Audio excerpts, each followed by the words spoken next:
The Lord will make it happen. Hallelujah. Amen. Hallelujah. Amen. There's a right time of the Lord. Amen.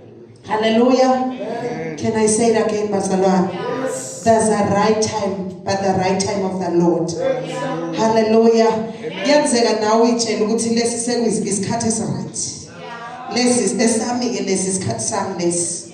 But kuno right time of the Lord.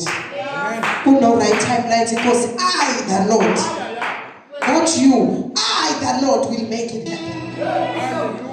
But when there's a right time coming, but this right time is from the Lord. This right time will shock you. This right time will surprise you because it's the right time from the Lord.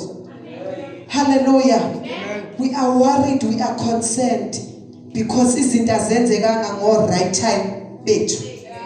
Hallelujah. But uNkulunkulu ukhulume kahle bangcwele wathi I the Lord will make it happen. Shuthi uNkulunkulu owenzayo ngesikhathi esiright.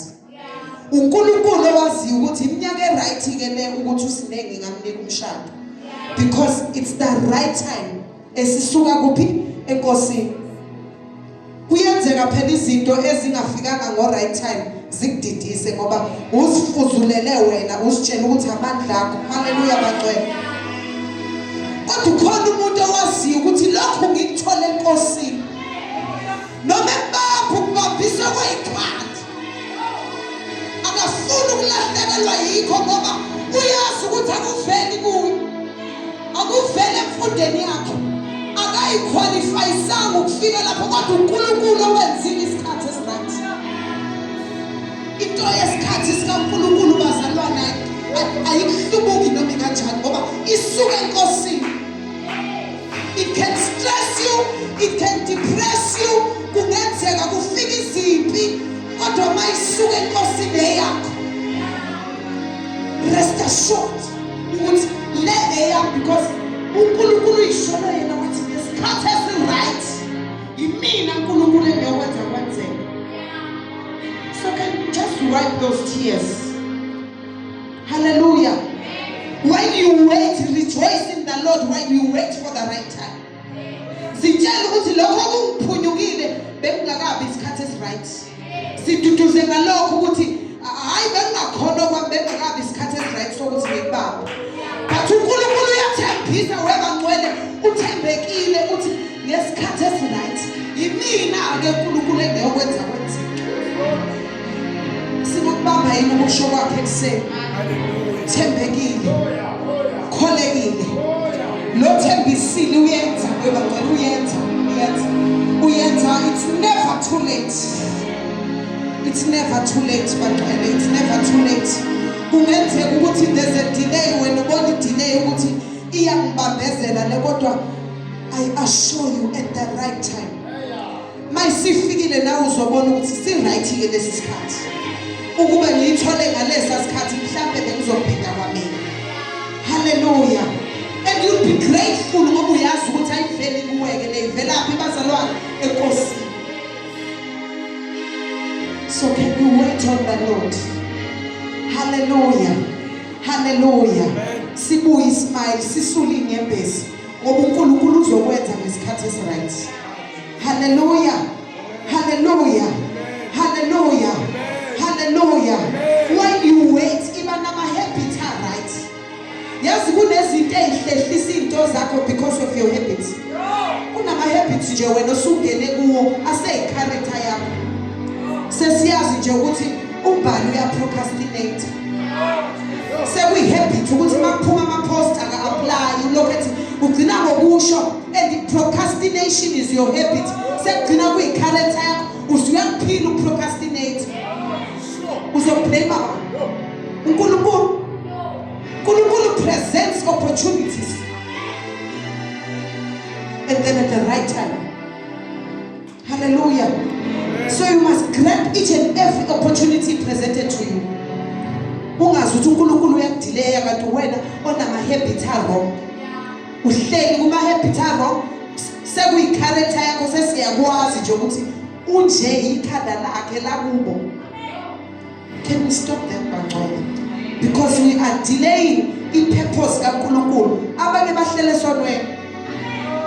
You are delaying uNkulunkulu ngokuthi uhlele into wrong nje wena.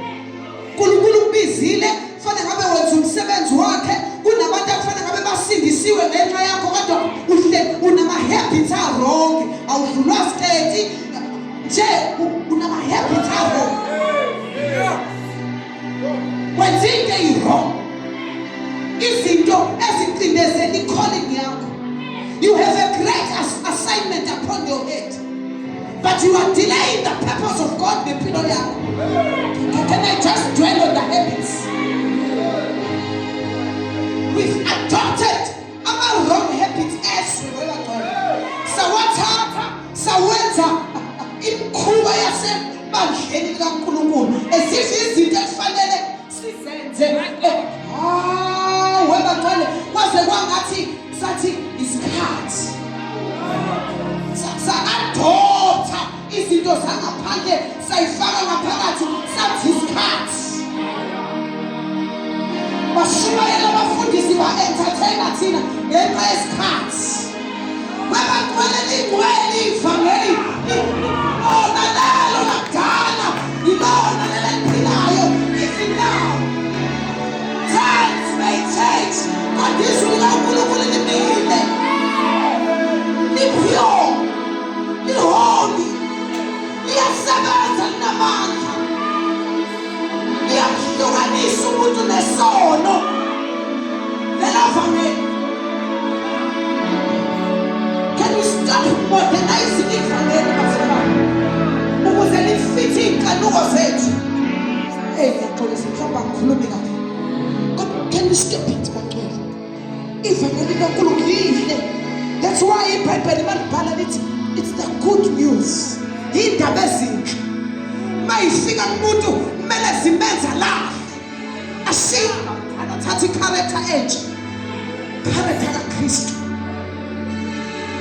Delaying your purpose. Stop delaying your calling because of our habit. Do not conform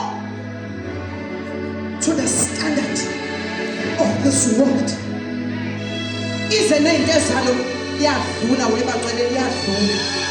Kodwa khona isikhathi sikaNkulunkulu. Webazalwane sidinga intsathu kulesikhathi. Sidinga abantu abafoma with boldness. Bashumayela ivangeli kaNkulunkulu elisindisa umuntu. Elenza umuntu sonaphi lele ekuthiwa kuyanahlwa kulona. Kanti linjani leli manje ngoba sesihamba nakho, sishumayela nakho, sihlabelela nakho, yonke into siyenza nakho. Kanjani webangcwele akasiza uJesu? Because abantu abasakwazi ukusihlukanisa nezwe. Because sesifana nezwe thina bangcwele.